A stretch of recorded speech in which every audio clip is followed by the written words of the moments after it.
கர்த்தராகிய இயேசு கிறிஸ்துவின் நாமத்தினாலே உங்களை மறுபடியும் புதிய எபிசோடிலே சந்திப்பதில் நான் பெரும் மகிழ்ச்சி அடைகிறேன். கர்த்தர் தாமே உங்களை ஆசீர்வதிப்பாராக. இன்றைய தினத்திலே நாம் பேப்டிசம் என்ற தலைப்பிலே வேதத்தில் கொடுக்கப்பட்டுள்ள ரகசியங்களை குறித்து நாம் தியானிக்க இருக்கிறோம். பேப்டிசம் அப்படின்னா மூழ்குதல் என்று அர்த்தம். அந்த மூழ்குதலை பற்றி வேதத்தில் அநேக இடங்களில் சொல்லப்பட்டிருக்கிறது. அதை நம்ம எப்படி அதை செய்ய வேண்டும் என்று கர்த்தர் விரும்புகிறாரோ அதை செய்யும்படியாக உங்களை அன்புடன் அழைக்கிறேன்.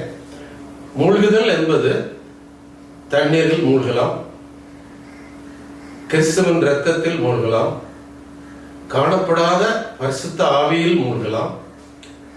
பழைய ஏற்பாடு பரிசுத்தவான்கள் அவருடைய ஞானத்தால் அவர்களை மூழ்கடித்தார்.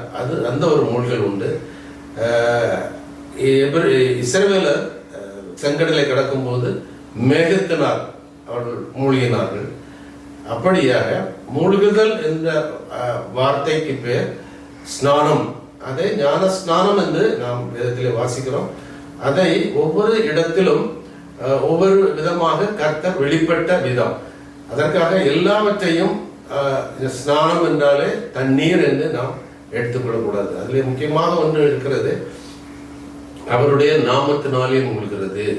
அவருடைய நாமம் என்பது அவருடைய ஒரு கேரக்டர். அது நாம் அந்த நாமங்களை குறித்து தியானிக்கும் போது அதிகமாய் அதை புரிந்து கொள்ள முடியும்.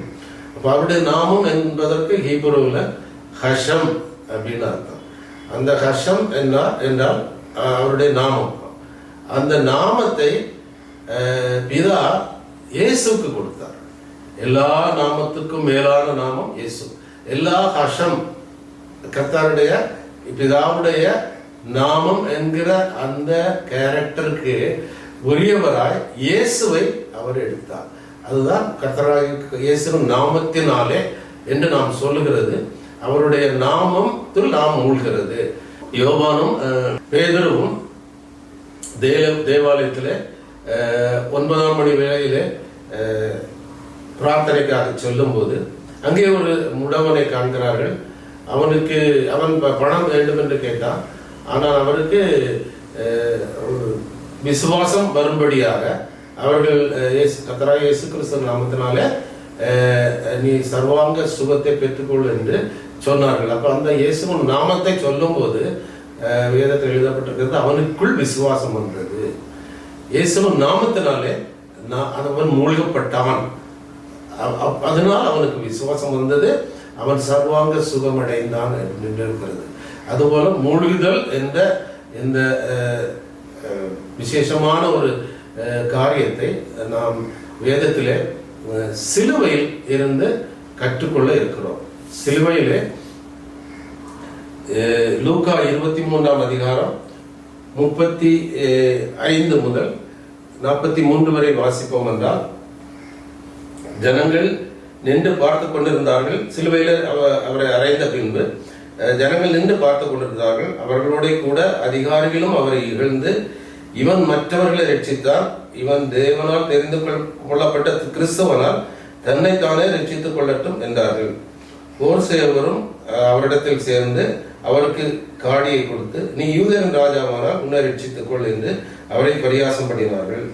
இவன் யூதருடைய ராஜா என்று கிரேக்கு எபிரேய எழுத்துக்களில் எழுதி அவருக்கு மேலாக வைக்கப்பட்டது. அன்றியும் சிலுவையில் அறையப்பட்டிருந்த குற்றவாளிகள் ஒருவன், நீ கிறிஸ்துவானால் உன்னையும் எங்களையும் ரட்சித்துக் கொள் என்று இகழ்ந்தான். அப்ப அதுல 2 கள்ளர்களை இயேசுவோடு கூட பக்கத்துல சிலுவையில் அறைந்தார்கள். அதற்கு காரணம், குற்றமுள்ளவராய் கருதப்பட்டார், அக்கிரமக்காரில் ஒருவராய் எண்ணப்பட்டார் என்று தீர்க்க தரிசனமாய் உரைத்ததற்காக அப்படி செய்யப்பட்டது. அப்ப அதில் முதலாவது கள்ளன் அவரை இகழ்ந்தான். நீர் தெய்வமானால் என்னையும்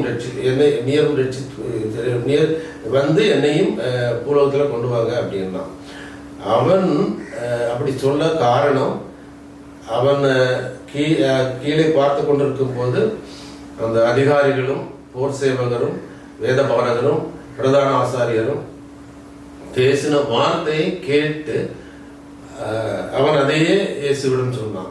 அப்போ அவனுக்கு மறுபடியும் உலகத்தில் போக வேண்டும், மறுபடியும் பாவம் செய்ய வேண்டும் அப்படின்ற எண்ணம் அவன் உலகத்தை பார்த்தபோது, உலக மக்கள் பரியாசம் பண்ணதை பார்த்தபோது அவனுக்கு உண்டாயிற்று. அடுத்ததாக இரண்டாவது கள்ளன் என்ன சொன்னான் என்றால், மற்றவன் அவனை நோக்கி, நீ இந்த ஆக்கணைக்கு உட்பட்டவனாயிருந்தும் தேவனுக்கு பயப்படுகிறது இல்லையா? நாமோ நியாயப்படி தண்டிக்கப்படுகிறோம். நான் நடப்பித்தவர்களுக்கு தக்க பலன் அடைகிறோம்.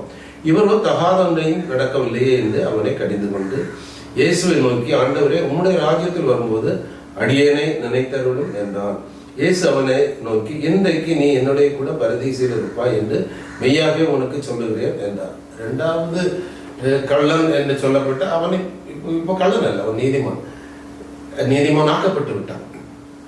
அவன் என்ன பார்த்தான் என்றால், ஆல்ரெடி இயேசு சொன்ன முதல் வார்த்தை பிதாவே இவர்களுக்கு மன்னியும், அதை கேட்டிருக்கிறான். அதை கேட்டு பிதா சொன்ன வார்த்தையை கேட்டு இயேசுவை பார்த்திருக்கிறான். அப்ப பிதாவையும் அவனுக்கு தெரியுது, இயேசுவையும் அவன் அறிந்து கொண்டான்.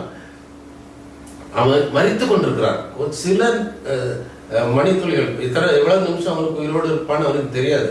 அப்ப அந்த மரித்து கொண்டிருக்கிற அந்த நிலைமையிலும் அவனுக்கு சரீரத்துல திருப்பியும் முதல் கள்ளன் சொன்னது போல கீழே வர வேண்டும் அப்படின்னு அவனுக்கு விருப்பம் இல்லை. அவனோட ஆத்மாவுக்கு என்ன தேவையோ அதை கண்டு கொண்டான். நம்ம வேதத்துல வாசிக்கிறோம், பிதாவையும் புத்திரனையும் அறிகிறது தான் நித்திய ஜீவன் என்று இயேசு சொன்னார். அப்போ அதை அவன் கண்டு கொண்டான்.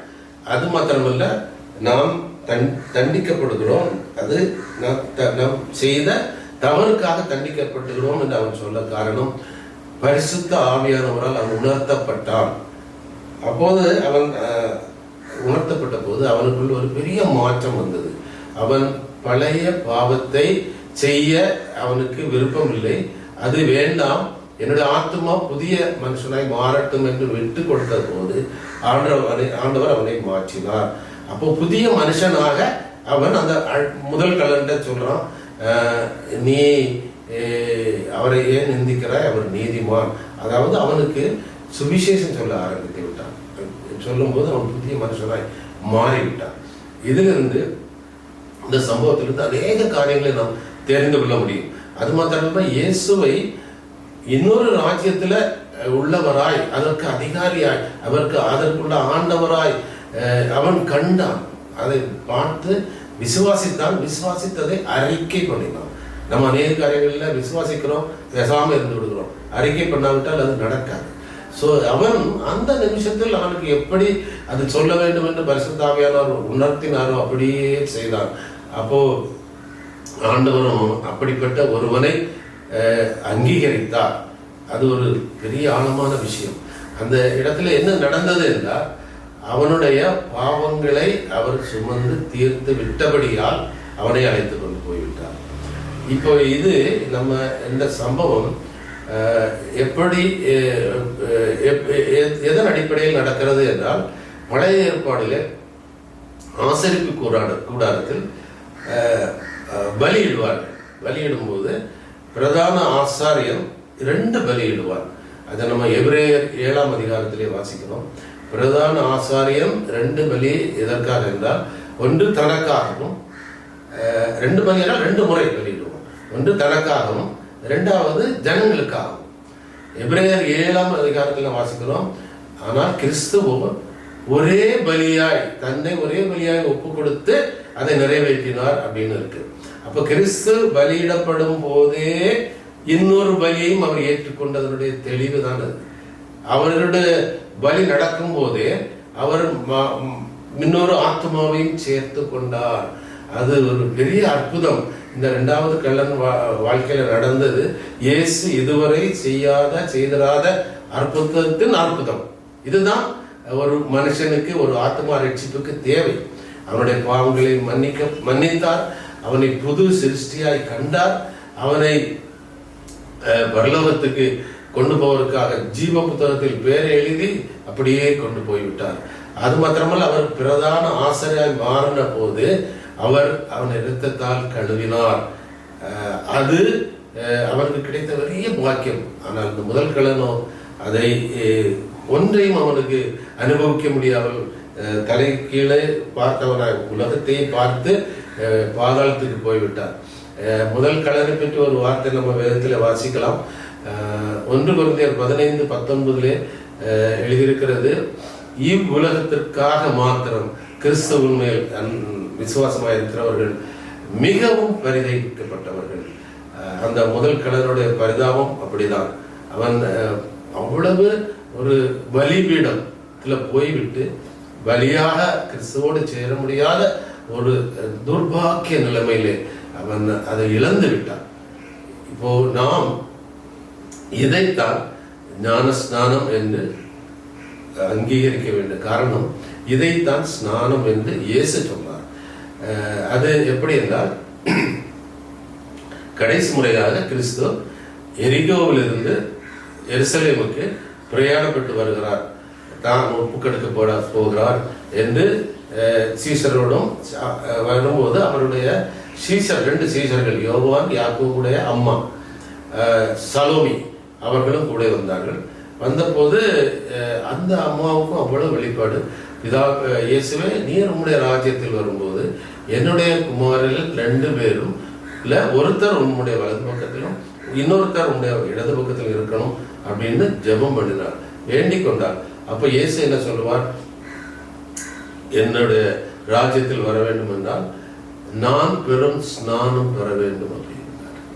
இயேசு பெற்ற ஸ்நானம் தான் இந்த 2வது கள்ளனுக்கு நடந்தது. அதை பெற்றால் அவரோடு கூட ராஜ்யத்தில் பிரவேசிக்கலாம், அதுதான் உண்மை. இப்போ அதற்கு பதிலாக நம்ம அதுக்கு டூப்ளிகேட்டாக எதை செய்தாலும் பரலோகம் அங்கீகரிக்கிறது இல்லை. அப்போ இயேசு அந்த 2 சீஷர்களிடமும் ஏற்கனவே அவர்கள் வெள்ளத்தால் தண்ணீரிலே யோவானிடம் பெற்ற ஸ்நானத்தை அவர் அங்கீகரிக்கவில்லை. ஏன்னா இவர்கள் 2 பேரும் யோவானுடைய சீஷர்கள், அவனோடு கூட இருந்து ஸ்நானம் பெற்றவர்கள். அது அங்கீகரிக்கப்பட்டிருந்தால் அவர் நான் பெறப்போகும் ஸ்நானத்தை நீங்கள் பெறுவீர்களா என்று கேட்க வேண்டிய அவசியமே இல்லை. இப்போ இயேசு சொன்னது பரலோகத்துக்கு போகிறதற்காக 2வது கள்ளன் செய்தது போல உள்ள ஸ்நானம் பெறாவிட்டால் நம்ம பரலோகத்துக்கு போக முடியாது. ஒருவேளை இந்த கேட்கிறவர்களுக்கு ஆல்ரெடி தண்ணீரில் ஸ்நானம் பெற்றவர்களுக்கு கேட்கறதுக்கு மிகவும் வருத்தமாக கூட இருக்கலாம். ஆனால் இது உண்மை என்னென்றால், தண்ணீரையும் இரத்தத்தையும் ஒன்றாக்கி நம்ம கன்வின்ஸ் பண்ணதான். இதுக்கு அநேகர் யோவான் எழுதிய சுவிசேஷத்தில் 3ஆம் அதிகாரத்தில் 5ஆம் வசனத்துல இயேசு சொல்லியிருப்பதை அப்படியே தவறாக புரிந்து செய்கிற ஒரு காரியம், அது சபைகளுக்குள்ளே புகுந்து விட்டது.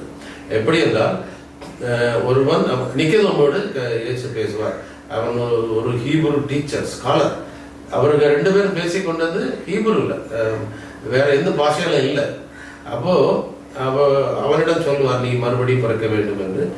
அவன் சொல்லுவான், எப்படி தாயின் வயிற்றில் மறுபடியும் போய் பிறக்கிறது அப்படின்னு சொல்லும்போது அவர் சொல்லுவார், நீ ஹீப்ரு டீச்சராக இருந்தால் உனக்கு புரியவில்லையா அப்படின்னு சொல்லிட்டு, ஒருவன் ஜலத்தினாலும்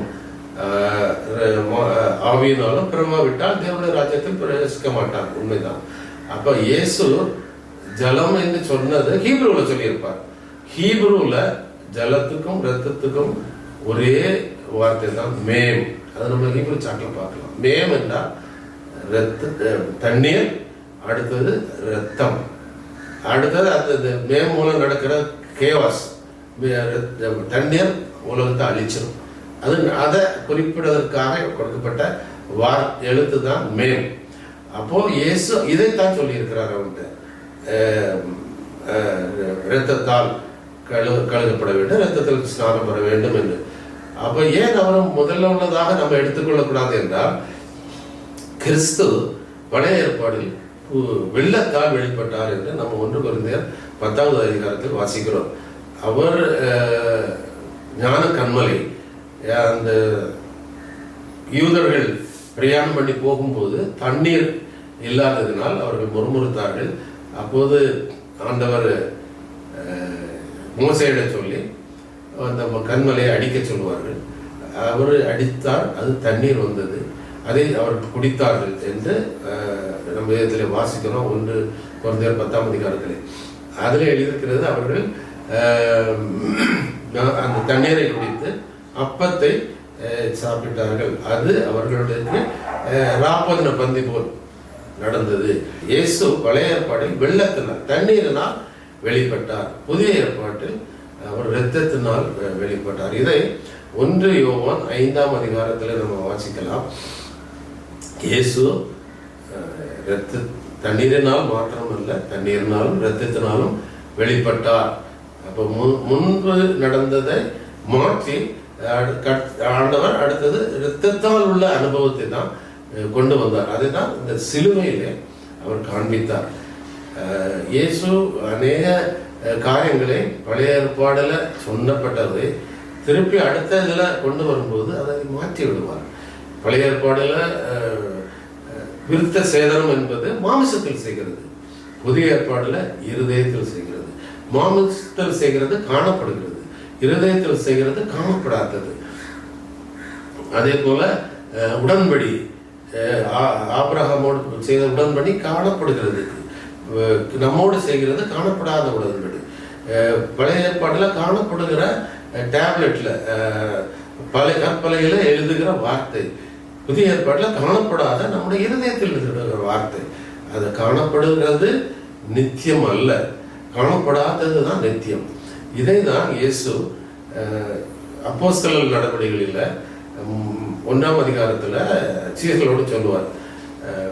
நீங்கள் இங்கே காத்திருந்து பரிசுத்தாவினால் அபிஷேகம் பெறும் வரை காத்திருங்கள் என்று சொல்லிவிட்டு அதில் சொல்லுவார், யோவான் வெள்ளத்தினால் ஸ்நானம் கொடுத்தான், நீங்களும் பரிசுத்தாவியினால் மறுபடியும் ஸ்நானம் பெறுவீர்கள். அப்ப இந்த சீசர்கள் அநேகம் பேர் யோவானுடைய ஸ்நானம் பெற்றவர்கள் தண்ணீர்னால். அது போதும் என்றால் அவர் திருப்பி இன்னொரு ஸ்நானத்தை பற்றி சொல்ல வேண்டிய அவசியம் இல்லை.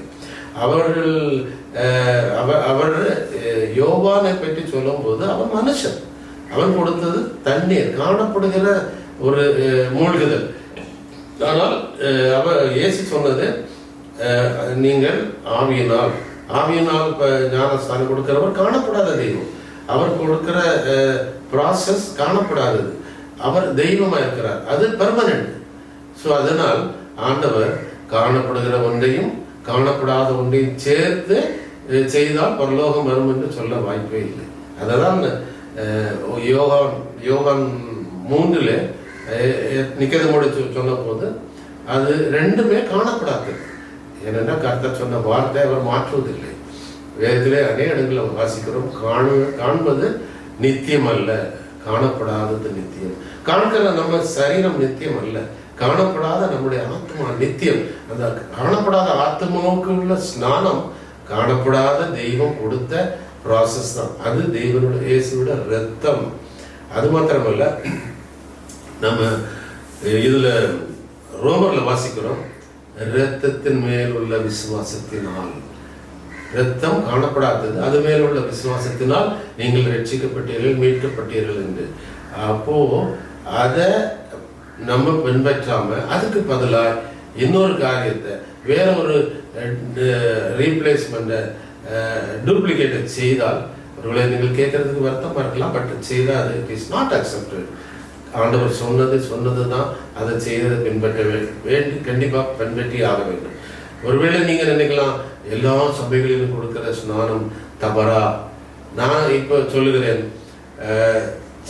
அதாவது சின்ன குழந்தைகளே இல்லை ஒரு கொஞ்சம் யவனம், அதாவது வாலிப பருவத்திலே ஒரு சபையில ஒருத்தரை சேர்க்க வரும்போது அவர்களை தண்ணீரினால் முழுக்கு கொடுத்து அந்த சபையில மெம்பராக சேர்க்கிறாங்க. அது தவறு அல்ல. அது அவங்க வைத்திருக்கிற சிஸ்டம், சர்ச்சில் மெம்பர் ஆகிறதுக்காக வைத்திருக்கிற சிஸ்டம். அதனால அவன்கிட்ட நீ பரலோகத்துக்கு போவாய், பரலோகத்துக்கு போவதற்கான டிக்கெட்டு விசா என்று சொல்லி எல்லாம் அவர்களுக்கு தண்ணீர்ல ஞானஸ்தானம் கொடுக்கிறது. அது அவரோட சபைக்கு உள்ள கட்டுப்பாடு, சபைக்குள்ள சேருவதற்காக. ஆனால் நம் வளர்ந்த எல்லாவற்றையும் அறிந்த பின்பு இரத்தத்தால் மூழ்குவதற்கு பதிலாக தண்ணீரில் மூழ்கி என்னை கொண்டு போய் என்று சொல்வது அது அங்கீகரிக்க முடியாத காரியம். காரணம், இந்த இரத்தத்தால் மூழ்கப்படும் போது அநேக ப்ராசஸ் அங்கே நடக்குது.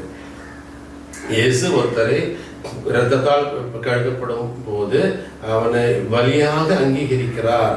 அங்கீகரித்து அவனுக்கு புதிய சுபாவத்தை கொடுக்கிறார். அவனுடைய பாவத்தை இரத்தத்தால் கழுகுகிறார். அவனோட புதிய உடன்படிக்கை பண்ணுகிறார். அவனுடைய இருதயத்தில் அவர் புதிய கற்பனை எழுதுகிறார். இவ்வளவு செய்யும் போதுதான் அவர் பிதாவுக்கு நாம் புத்திரராகிறோம். இதை பழைய ஏற்பாடில் ஆபிரகாமுக்கு ஆண்டவர் சொல்வார், நீ உன்னுடைய சந்ததிக்கு நான் தகப்பனாய் தேவனாய் இருக்க வேண்டும் என்றால் அவர்களுக்கு விருத்த சேதனம் பண்ணு. அந்த விருத்த சேதனம் என்கிறது மாமிசத்தில் அல்ல, இருதயத்தில் பண்ற விருத்த சேதனம். சிலுவையில் மாத்திரம் தண்ணீரில் மூழ்கும் போது விருத்த சேதனம் பண்ணப்படுவதில்லை. அது மாத்திரமில்லை, ரோமரில் வாசிக்கிறோம் 6 அதைத்தான் அநேகர் தப்பா புரிந்து கொண்டு தண்ணீர் ஞானஸ்தானத்தில் எடுக்கிறார்கள். ஞானஸ்தானத்தில் கிறிஸ்துவோடு கூட மரித்தீர்கள். அப்படி கிறிஸ்துவோடு கூட மரித்தீர்கள் அவரோடு கூட எழுந்திருப்பீர்கள். இப்போ கிறிஸ்துவோடு கூட மரிக்கிற ஸ்நானம் தான் நாம் எடுக்க வேண்டியது. கலிலேயாவிலே யோர்தானிலே கிறிஸ்து மூழ்கும் போது அவர் மரிக்கவில்லை. அதில் போய் நம்ம மறிக்கிறதுக்காக தண்ணீரில் மூழ்கிட்டு நானும் கிறிஸ்துவோட மறித்தேன்னு என்று சொல்ல முடியாது. கிறிஸ்துவோடு கூட மறிக்கிறது சிலுவை. அதற்காக தான் அவர் யோவான் 16ஆம் அதிகாரத்தில் சொல்லியிருப்பார். அவரை குறித்து ஜனங்கள் என்ன சொல்லுகிறார்கள் என்று சீசர்களிடம் கேட்கும்போது, சீசர்கள் அவரை குறித்து எலியாவோ மற்ற யாரோ என்று சொல்லுகிறார்கள் என்று சொல்லும் போது பேதுரு அவர்கிட்ட சொல்லுவான். அவனுக்கு வெளிப்பாடு பரிசுத்தாவியானவர் கொடுத்த போது, நீர் ஜீவனுள்ள தேவனுடைய குமாரன் என்று பேதுரு சொல்லுவான். அப்போ அதை ஆண்டவர் சொல்வார், இதை உனக்கு பிதாதாமே வெளிப்படுத்தி தந்தார். நீ பேதுருவாய் இருக்கிறாய், கல்லாய் இருக்கிறாய். இதை நம்ம அபான் என்கிற தலைப்பிலே படித்திருக்கிறோம். அப்போ அவன்கிட்ட சொல்வார், நான் உனக்கு பாதாளத்தின் திறவுகோலை தருகிறேன். நீ எதை கட்டுவியோ, நான் பரலோகத்தின் திறவுகோலை அப்போது ஆண்டவர் என்ன சொல்லுவார், நான் உனக்கு பரலோகத்தின் திறவுகோலை தருகிறேன். நீ எதை கட்டுவியோ அது கட்டப்படும், எதை கட்டவிழ்ப்பியோ அது கட்டவிழ்க்கப்படும் என்று அவனுக்கு சொல்லுவார். சொல்லிட்டு ஆண்டவர் சொல்லுவார், நீங்கள் இதை பற்றி யாரிடமும் நான் தான் கிறிஸ்து என்று சொல்ல வேண்டாம் என்று சொல்லுவார். அது ஒரு பெரிய ஒரு ஆழமான விஷயம். அவர் செய்த அற்புதங்கள், ஜனங்கள் வந்தது, அவ்வளவு கூட்டம் கூடியது, அவர் செய்த பிரசங்கள் எதையும் இப்போது சொல்ல வேண்டாம். எதை என்றால் அவர் பிறந்ததுல இருந்து ஸ்நானம் பெற்றதையும் கூட யார்கிட்டும் சொல்ல வேண்டாம். அது வேற. தண்ணீர்னால் மூழ்கி அவர் எடுத்த ஸ்நானம் எதனால் என்று நாம் விரிவாக ஆழமாக தியானிக்கலாம். அப்ப சொல்லுவார், நான் எருசலேமுக்கு போய் மூப்பர்களாலும் வேதபாரர்களாலும் காட்டி கொடுக்கப்பட்டு சிலுவையில் அறையப்பட்டு 3ஆம் நாள் உயிர்த்தெழுக்க வேண்டும். அப்படின்னா அதுக்கு பிறகுதான் நீ அபானாய் மாற முடியும். நான் அபானாய் மாறாம எப்படி நீ மாறாம, அவர் மூளைக்கல்லாய் மாறாம எப்படி இன்னொருத்தனைக்கு மூளைக்கல்லாய் மாற்ற வேண்டும்? அந்த மூளைக்கல்லாய் அவர் மாறுவதற்காக சிலுவையிலே பலியிடப்பட வேண்டும். சிலுவையிலே பலியிடப்படும் போதுதான் நாம் அவரோடு கூட அவருடைய மரணத்தில் பங்காளர்களாய் மாற முடியும். அதை செய்யாமல் தண்ணீரில் மூழ்களோட தான் மரணம் எப்ப நடக்கும். இது சபைகள் ஜனங்களை ஈஸியாக பரலோகத்து போகிற பாதையாக கொண்டு செய்வதை பரலோகம் அங்கீகரிக்கிறது. ஒருவேளை அது ஜனங்களுக்கு திருப்திப்படுத்துறதுக்காக ஒருவேளை நீ இரத்தத்தால் கழுவப்பட்டு சிலுவையில் அறையப்படுவதற்கு மாற்றாக ஒன்றை கொடுத்தால் ஜனங்கள் ஈஸியாக விரும்புவார்கள். எப்படி என்றால், நாம் வீட்டில் சமையல் பண்ணும்போது காய் வாங்க வேண்டும், அரிசி வாங்க வேண்டும், ஸ்டவ்வில் வச்சு சமையல் பண்ண வேண்டும், அதை பரிமாறி ருசியாக சாப்பிட வேண்டும், நம்ம ருசி அறிய வேண்டும், அதை நாக்கு ருசித்து அதனுடைய சத்துக்களை உடலுக்கு அனுப்பி நம்ம உடல் பாகம் எல்லாம் அது பலனடைய வேண்டும். இதற்கு பதிலாக எதற்காக இவ்வளவு செலவு, கேஸ் செலவு, காய்கறி செலவு, அரிசி செலவு, ஒரே ஒரு டேப்லெட் தரேன் நீ சாப்பிட்டுக்கொள் என்று ஒருத்தட்ட சொன்னால் ஈஸியாக சாப்பிடுவாங்க. அப்போ அவர்களுக்கு அந்த ஆண்டவர் உண்டை பண்ணி வைத்த ஆகாரத்தை ருசித்து சாப்பிடுற அனுபவம், அவருடைய உடம்புக்கு போகிற அந்த சத்து தேவையில்லை என்று ஒரு ஒரு ஆர்டிபிஷியலான ஒரு டேப்லெட்டை சாப்பிட்டு உயிர் வாழ நினைக்கிற மனப்பான்மை உள்ளவர்கள் இதிலே தான் இதை ஒத்துக்குவாங்க. ஆனால் ஆண்டவர் செய்த ப்ராசஸை அவர் என்ன நினைச்சாரோ அது காரணமாக அநேக காரியங்கள் அடங்கியிருக்கிறது. அதை செய்ய நாம் முன் வந்தால் ஆண்டவர் அதை அங்கீகரித்து நம்மை பிள்ளைகளாய் மாற்றுவார். அது மாத்திரமல்ல, அந்த மறுபடியும் பிறத்தல் என்றது இதுல தான். மரித்தால் தான் மறுபடியும் பிறக்க முடியும். மரித்தால் தான் பழைய சுபாவம் மாறும்.